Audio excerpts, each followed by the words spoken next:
Slam Dunkel from Augustiner. This is a Munich Dunkel from the famous German brewery, Augustiner Brewery. This is one of my favorite beer styles that I don't get to drink nearly as much as I'd like to, because it's not, a typical beer that's brewed a lot outside of Bavaria, and also done well. So I saw this. I was like, yeah, that's definitely going in the cart. And here it is, and it looks absolutely wonderful. So, I mean, what is a Dunkel? It looks like a dark beer, and you might be thinking that is going to be caramel and toffee and whatever. But no, this is pretty much what lagers used to look like before the invention of your lighter Pilsner malts that came from Czechia. So it is a lager, but it's got a bit more malt character than your now modern day kind of lighter lagers, your Munich Helles, your German Pilsners, etc. But a Dunkel is very much a Bavarian lager. And this, I imagine, is going to be an absolute smash hit of this style because it's from one of the best breweries in the world and one of the best German breweries in the world, Augustiner. They make, in my opinion, possibly the first or the second best Helles lager on the planet. It's between Augustiner and Tegernseer. But Augustiner is always a smash hit, just an expert Bavarian brewery, and everything you get from them is just steeped in tradition and expertise and precision and just unbelievably good brewing. And I'm sure that this is going to be exactly the same. So, from a Dunkel, we are expecting it to be very, very bready. So it's not, like I said, caramel or toffee or chocolate or whatever that you might imagine from a beer that looks this color. We're expecting bready, bread crust, possibly a bit of kind of like rye breadish, that kind of theme. But it's supposed to be like drinking liquid Munich bread.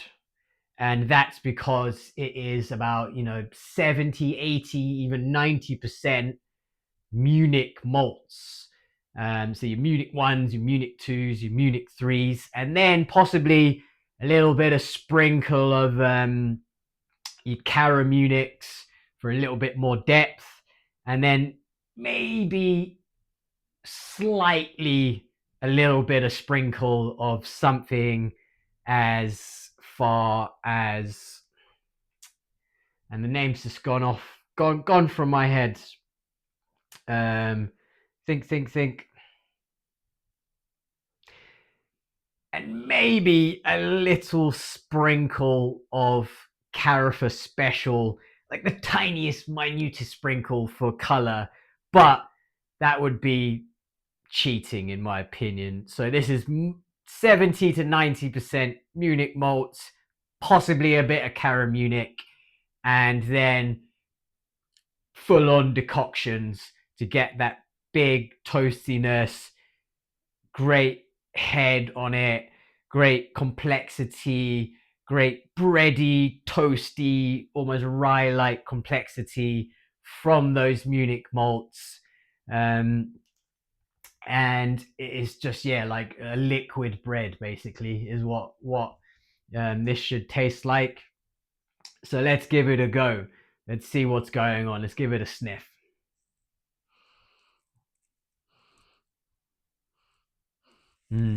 Yeah, it smells really, really nice, kind of bread crust. And when you get that kind of sweetish bread crust, it can give that kind of almost fruity a flavor and aroma from it, just from the sweetness of the bread and the breadiness. That's what that's giving. Not much in terms of hop aroma. It's very delicate. Maybe possibly a tiny hint of floral, if anything, but it is very much a malt-driven aroma. Yeah, it smells like bread in a glass, like a really beautiful bread crust, sweet bread crust in a glass. So let's see how it drinks.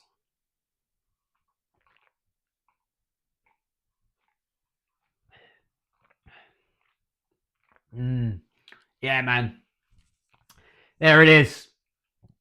So this is beautifully soft. It is not dry. Um, it's not super dry and it's not super sweet. It's right in the pocket. It is definitely a lager. You're not talking about ale levels of body, but there is a bit of body there, but it's still very much in the lager zone in terms of body. So you're getting enough body in it to give it the character, enough sweetness in it from the malt to make it a little bit more indulgent than a light lager, but nowhere near as far as something like a porter or maybe like an English brown ale could be, or something along those lines. It is a lager that is just malted out to the max, which is just wonderful and why I love this style. It kind of gives you that beautiful malt flavor, deep malt flavor, but still extremely drinkable because it's a lager. It is cold conditioned. It is clean as it comes in terms of a lager. That allows that maltness to be soft and bready, and the kind of toast crust coming from the decoction paired with those slightly longer kilned malts of your Munichs 2, 3, possibly a bit of Cara Munich in there, etc. It just makes it for a really beautifully malty beer without it being any kind of cloying or too heavy or anything overly roasty or chocolatey. It's none of that. It is right on the edge of your dark bread crust, sweet bread crust, almost like a dessert bread crust. Yeah, just really nice beer.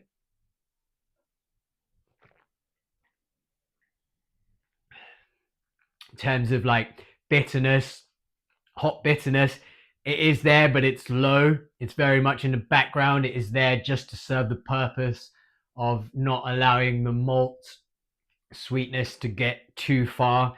So it gives it that slight bite, that slight edge. Even in terms of the carbonation, it's fairly low, so it's not like a crisp pilsner. It's more kind of soft and delicate, like a Helles, but it doesn't have that kind of zingy tang as a Helles. So it is a much softer drinking beer.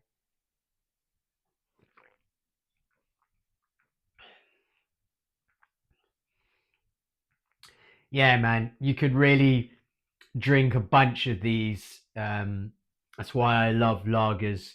I love the repeatability. This is kind of Moorish as opposed to your repeatability of, say, the Augustiner Helles, which is kind of like, you know, bready mixed with that kind of tangy zing of the bit of carbonic bite, bit of the hop floral herbalness paired together with the pH and that kind of light, almost crisp malt flavor, but nowhere near as far as a German Pilsner. This is Moorish in its sense of it being a lager, but giving you that kind of, yeah, like malty goodness that you just want to keep sampling and sampling, and it's not too much that it takes over your palate. It is that kind of really nice level of maltiness that this is a that's what is making this a really great dunkel. So I think if you're brewing a dunkel, the difficulty is not letting it get too roasty, too chocolatey, allowing those kind of darker edges of the malt to be too prominent. You want the color, and you want that kind of dark sweetness, almost on the edge of fruitiness from the malt sides.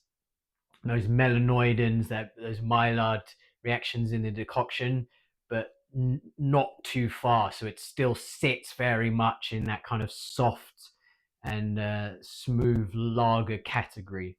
Yeah, just really expertly brewed. This beer is really expertly brewed for sure, man.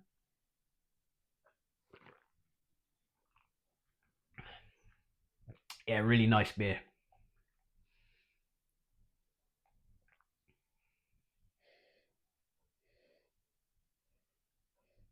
Mm.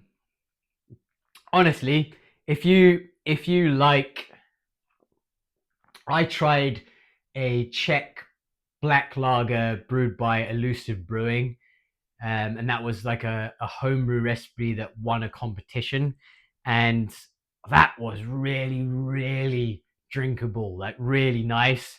And I think that Czech black lager, when done correctly, that's a little bit more kind of roasty, a little bit more chocolatey, but still they managed to keep that smoothness and that lager kind of profile about it. And in the same sense, I'd say like the Dunkel is that kind of the Dunkel is that version on the German side. So it's not like a schwarzbier, which is a bit more roasty, etc. The Dunkel is like a really, really drinkable beer style that just has way more malt character than other lagers, and that's why I really like it. I guess you know you have your Vienna lagers, which I also appreciate. I guess if you've tried like a Samuel Adams, that is that is an Americanized version of a Vienna lager. A Dunkel goes a bit further than a Vienna lager, but not not too far. So I think this is a very approachable beer for all beer drinkers. I think it's something that anyone could appreciate. It's not going to blow your socks off bitterness wise, hop wise. It's not overly crisp. It's not overly sharp. It is just a really, really nice malty beer that I think anyone could enjoy. And I'd love to see more Dunkels being brewed out in the wild. Um, but yeah, I mean, this is expert level Bavarian brewing, so maybe it's a difficult one to really perfect. Decoction, I think, is really important in this style. Um, so yeah, I mean, if I could sum up the style Dunkel, and especially this one from Augustiner, it is, I think your Guinness drinker, your porter drinker, your dark beer enthusiast might drink this beer style, and they might think, it just doesn't quite have enough going on, enough character, um, that I'm used to and that I want in a darker beer. And I think you'd be approaching it from the wrong kind of viewpoint. This is a lager that offers you more malt character, more malt depth. So you have to look at it from the point of view of drinking lagers and how repeat drinkable they are, how sessionable a lager is. You can drink pint after pint in the pub. It's not heavy, blah blah blah, and you could come at that from that angle and be like, I wish I could drink a lager that gave me more on the malt side, so I can enjoy the maltiness of barley, the maltiness of a darker beer, without having to be overly sweet, overly roasty, or dealing with any kind of chocolatiness or that kind of thing. Dunkel's where it's at.